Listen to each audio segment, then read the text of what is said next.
Live from WTVO Rockford and your home team. Eyewitness News at 5 starts now. One day before prom, some local students see the possible consequences if they decided to drink and drive this weekend. And full contact rugby in wheelchairs, the national tournament happening in Rockford this weekend. Plus, honoring local educators, we are live as 6 teachers get ready to walk the red carpet for the Golden Apple Excellence in Education Banquet. Good evening, I'm Taylor Castro. Eric and Mimi are at tonight's Golden Apple Gala. We'll check in with them later in the show. A man is sentenced to nearly 2 decades in prison for robbing a local Subway at gunpoint with an employee inside. Surveillance video shows Andre Dice walking into the sandwich shop on East State Street near 9th Street back in September 2021. He wore a ski mask and pointed a gun at the woman working there, hitting her, then stealing her purse. This surveillance video went viral on social media after the employee claimed the restaurant suspended her for fighting back against Dice. Police later found the BB gun and were able to arrest him. He pled guilty back in February, and a judge sentenced him to 18 years for armed robbery today. A Loves Park man wanted for stealing a car and crashing it in Crystal Lake is in custody. Kara Stickles is in the Winnebago County Jail waiting to be extradited to McHenry County. Police say they tried pulling her over back on March 20th, but she took off and eventually crashed into 3 cars and 2 houses in the Chicago suburb. Stickles is charged with possession of a stolen vehicle and several other felonies. The day before prom, most students are probably thinking about the dance, but first responders want them to make sure they're thinking about the what-ifs. Our Nikel Delgado spent the morning at South Beloit High School. Nikel, what's this all for? Well, Taylor, firefighters have put on a mock crash for over 5 years. They always do it the Friday before prom, showing students a realistic look of what could happen if you drink and drive. When people start drinking, they think like, oh, I'll be fine. Like I'm not too intoxicated. But once they really get on the road and start driving, they're like, oh shoot, I can't see. I don't know where I'm going. A horrific crash right in front of South Beloit High School Friday morning. It kind of gives kids like a warning or like an example on what it would actually be like, you know, and how scary it can be and how serious the situation can really be. But it isn't real. EMT, fire, paramedics, and the police department staged the accident to show students the consequences of driving impaired. It's a great experience for the students to see the possible repercussions of their choices for prom night or distracted driving or driving while under the influence of different things. So it's an incredible opportunity for us to come out, train for us, but also let the students experience it. And the students are involved, playing the drunk driver who gets arrested, the injured passengers, and one who dies in the crash. It was definitely fun to act it out, but I know it can be a scary situation in reality, so really hopes no one gets into a car accident tomorrow. Trinity Mesh hopes this will help her peers not just hear what could happen, but see that this could be them. I'm hoping it kind of puts something into their head like what could really happen drinking and driving. Like I don't think they understand how important it is not to do that. So I think this should have put at least something into their head. There are people to call. You can call adults, you can call the fire department. There's people to call instead of driving yourself. Don't drink and drive. The fire department plans to do mock crashes like this every year outside the school. Taylor? Thanks, Nikel. Lawmakers in Springfield are trying to address a teacher shortage throughout the state. The Illinois Association of Regional Superintendents of Schools claims there are more than 5,300 unfilled positions. There are 3 bills in the House awaiting votes in the state Senate. One would increase the number of days a substitute teacher can stay in a classroom. Another could provide retention bonuses to teachers. The last would raise the pay cap for teachers who mentor other teachers. An event to help local entrepreneurs turn their dream into reality is back. The ACE Expo Accelerating Creatives and Entrepreneurs Conference is a way for anyone wanting to open a business, make connections, and learn how to be successful, including information on how to get financial assistance. Small businesses are an important part of the region, and today's guest speaker believes this will give entrepreneurs a chance to thrive.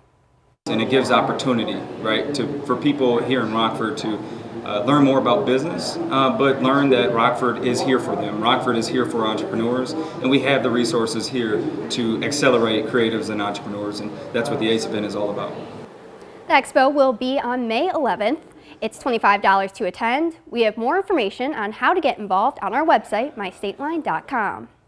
It's a big weekend for sports in the State Line. Tonight is round 2 of the NFL Draft. The Ice Hogs start a new playoff series against the Dallas Stars, and there are 2 tournaments in town, including Wheelchair Rugby. The Oscar Mike Foundation brought the action to the Forest City and has a team in the tournament. It's a 4-on-4 sport played on a basketball court in armored wheelchairs. Over 50 games will be played at UW Sports Factory downtown over the next 3 days. These are the best 18 teams across the country, and on Sunday, one will be crowned national champion. It's an adaptive sport that was initially made for individuals with spinal cord injuries, but now includes individuals with cerebral palsy, amputations, multiple sclerosis, and many other neurologic diagnoses. It's a co-ed sport and it's full contact, so you can do whatever you want with your chair, just as long as you don't end up hurting someone's skin-to-skin contact.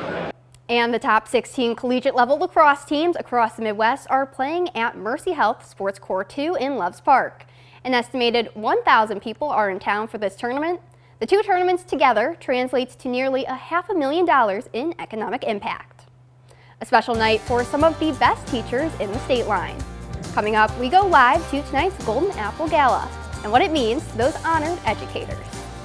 Our temperatures today have been a little bit on the warmer side, but we gradually cool down here as a cold front passes here in the weekend, bringing us some rain showers, but we warm up pretty quickly into next week. I'll let you know how quickly we return to the 50s and 60s again coming up in just a little bit. You're watching Eyewitness News, your home team, with Taylor Castro, Reagan Holgate, and meteorologist Jordan Wolf.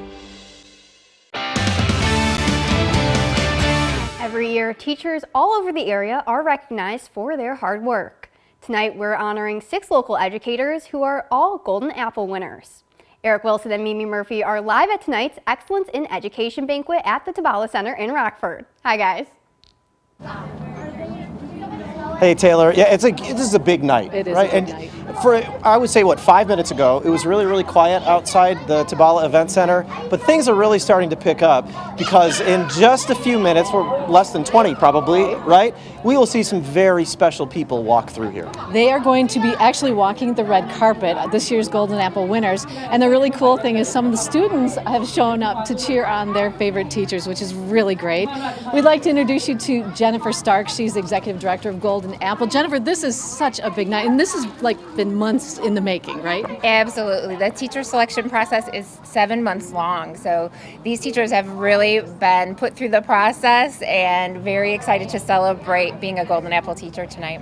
And how important is it really to these teachers when you throw this event, but also these students show up, family members show up? How important is that to them to have this support as they show up for this event?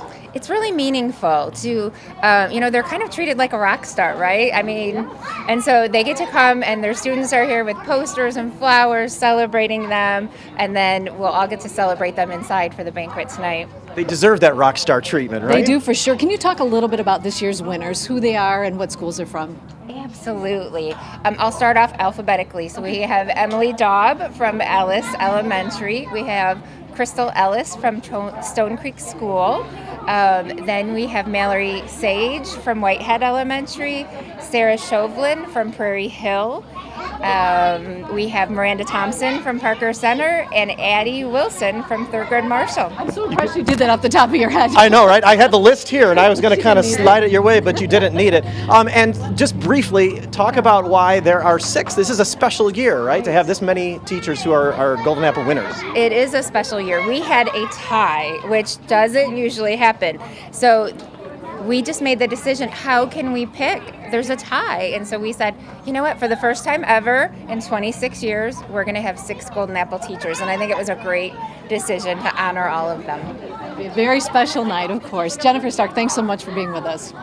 Thanks, Jennifer. And if you want to see the red carpet action live as it happens, we will be on Facebook in about, like I said, 20 minutes or so. In the meantime, we are live at the Tabala Event Center in Rockford. Taylor, back to you. What a great event. Thanks, guys. Preparing for a drop in temperatures. After several nice days, colder weather is back for the weekend. Jordan is up after the break with more on the rain chances.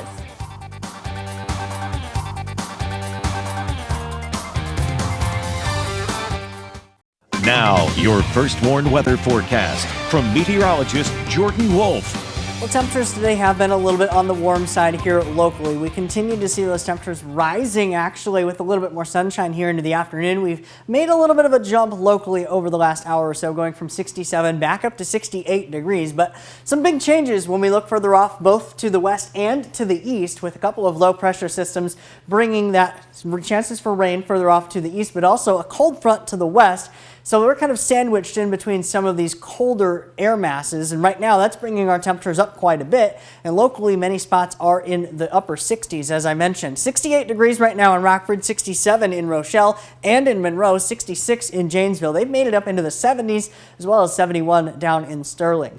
We are seeing a lot of that sunshine still sticking with us here into the afternoon. It's showing up our SkyTrack camera overlooking Freeport. Winds, though, out of the east, not really typically a wind that you see with much of these warmer temperatures, but as I mentioned, because we're kind of stuck in between some of those warmer or colder air masses, we are seeing much warmer temperatures.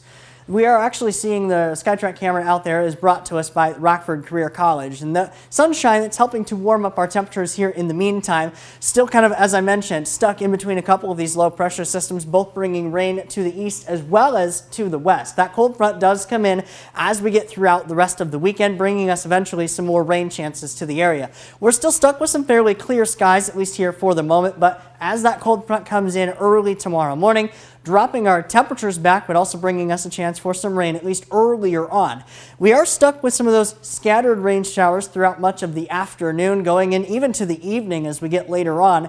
Then we have those scattered rain showers really still with us throughout much of the weekend. Temperatures remaining slightly warmer than where we would typically see for any snow. However, as we get into Sunday night going into Monday, that could change as we could see a couple of flakes mixing in. Some scattered rain showers still sticking with us here as we get later on there into the day on Sunday. And then, as I mentioned, Sunday night, that's when we eventually see some more of those cooler temperatures. So overnight tonight, temperatures are back down into the 40s, 42 degrees. We have that increasing chances for some cloud cover. That will keep us, though, clear of any of the rain chances until we get to the very early part of tomorrow morning, right around 7, 8 o'clock in the morning when that cold front comes in.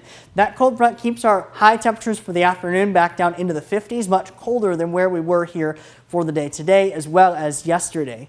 We are going to see that low pressure system coming in, sticking with us through much of the weekend, eventually clearing out, and then that actually leads to some slightly warmer temperatures as we get into the middle of the week, and then eventually some more rain chances as we get later on into next week. So at least in the short term, we can look forward to some slightly warmer temperatures, because as we get into the month of May, our temperatures warm all the way from the mid 60s into the mid 70s, or normal high temperatures for this time of year get much, much warmer as we get into the month of May. So not quite to those upper 70s just yet, but we are holding on to some slightly warmer temperatures after we get through the 40s for the weekend and early next week, and some rain chances, then some more sunshine, and eventually temperatures back into the 60s by the end of next week. Thanks, Jordan. Reagan's in next with sports. She'll join us live from the BMO Center to preview the Ice Hogs' second round matchup with the Texas Stars. Playoff action is coming your way next.